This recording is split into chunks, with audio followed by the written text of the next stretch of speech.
Viral video cerita TKW asal Indonesia yang sukses bekerja di Taiwan. Hal itu berawal dari sebuah rumah mewah bernuansa putih dan emas ramai jadi sorotan di TikTok. Setelah ditelusuri, rumah tersebut ternyata milik TKW.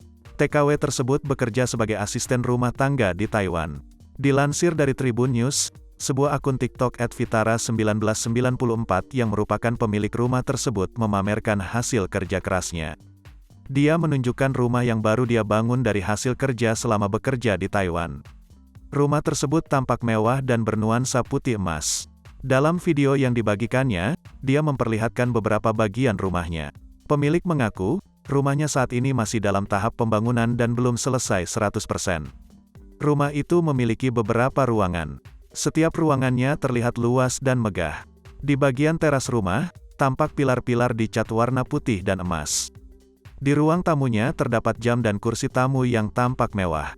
Sejumlah perabotan di rumah itu terlihat mahal dan mewah. Tak sedikit warganet yang menyebut rumah itu tampak seperti rumah sultan.